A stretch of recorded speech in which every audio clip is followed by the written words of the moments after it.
بما انه موسم البرتقال علاش لا ما نديروش فيها مسكوتشو خفيف ظريف للقهوة تاع العشية بالبرتقال، والبنة تاعو هايلة وسريع التحضير وثاني يجي خفيف وهشوش يسخف. شوفوا البنات الصورة راهي تتحدث عن نفسها. هيا نبداو ان شاء الله في تحضير هذا المسكوتشو وان شاء الله ينال اعجابكم. السلام عليكم، مساء النور، ان شاء الله تكونوا بخير صحه جيده. الفيديو تاع نهار اليوم راني راح ندير لكم فيه كيكه البرتقال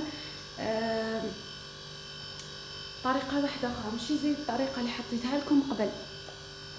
ان شاء الله تنال اعجابكم. شوفوا هنا المول تاعي راه صغير يصغر 2 بيضات، ماهوش تاع 4 وماهوش تاع 3. لي المول تاعها اكثر من هكا يعني دير البيضه على حساب المول تاعها. انا هنايا واش درت 2 بيضات ورشه تاع ملح كيما شفتوا، 2 بيضات ورشه تاع ملح. نزيد عليهم شويه تاع لافاني سائله، انا عندي افاني سائله، تقدروا تستخدموا لافاني اللي عندكم. انا عندي افاني سائله وعندي مبشور عفوا مبشور البرتقال. مبشور البرتقال هذا مبشور تاع نصف برتقاله ورايحه هي، ونزيد لهم كيس تاع سكر.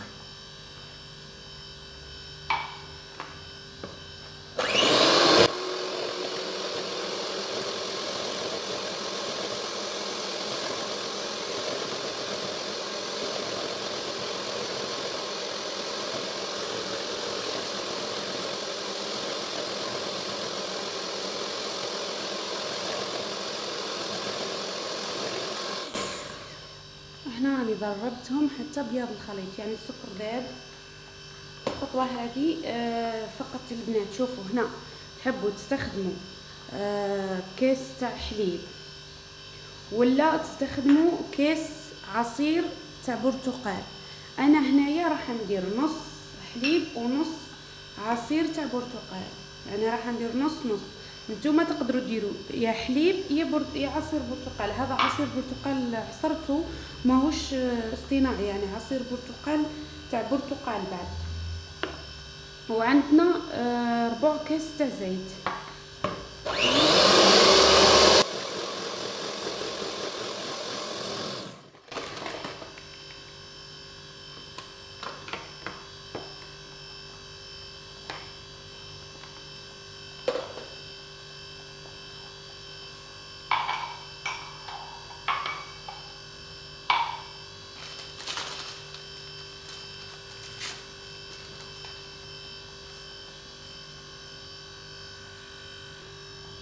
هنا راح ندير 2 كيسان تاع فرينه. كيس راح نديرو، الكاس الثاني راح نضيف نص الساعه ومن بعد نشوف. غادي نكمل ان شاء الله. نجي كده غادي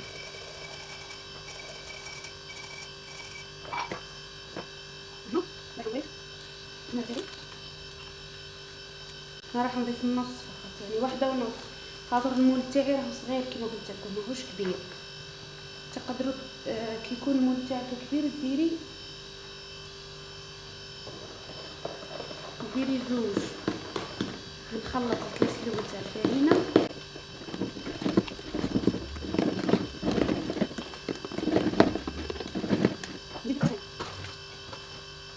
راني ما عمرتوش الكاس حتى نشوف فرينه اسكو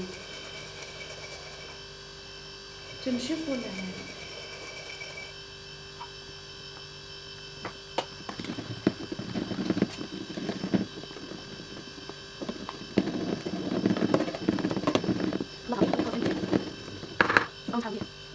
كيس فرينه، الكاس الثاني غربه، يعني كيس غربه.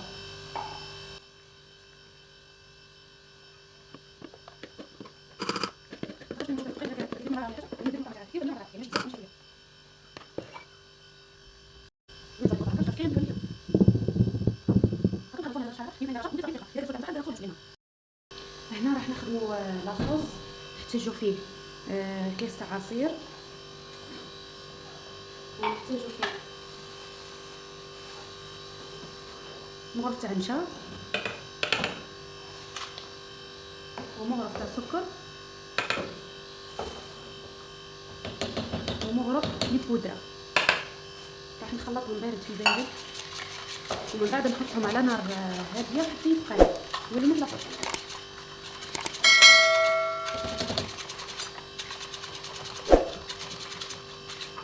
راح نحط على نار بدل ما نولي نحط مليح باش ما يكونش يتعب ان شاء الله. لازم مليح حاجه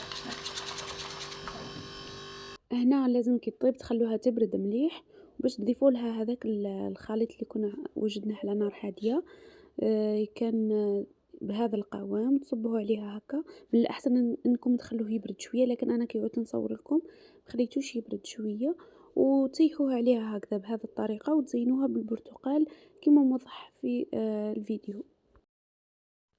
لهنا حاولوا انكم تمشيوا هذاك الخليط على كامل المسكوتشو تاعكم وتزينوها بهذه الطريقة. انا هنايا درت لها شرائح تاع البرتقال وقصيتهم على النص وحطيتهم بهذه الطريقة، استفتهم هكا. تقدروا ديروها من فوق كامل ولا ديروا على جهة برك، يعني كل واحد والطريقة تاعو. ان شاء الله الطريقة تاعي تنال اعجابكم، وما تنساوش تفعلوا الجرس عندكم وتضغطوا على زر الاعجاب، ومرحبا بكم في قناتي.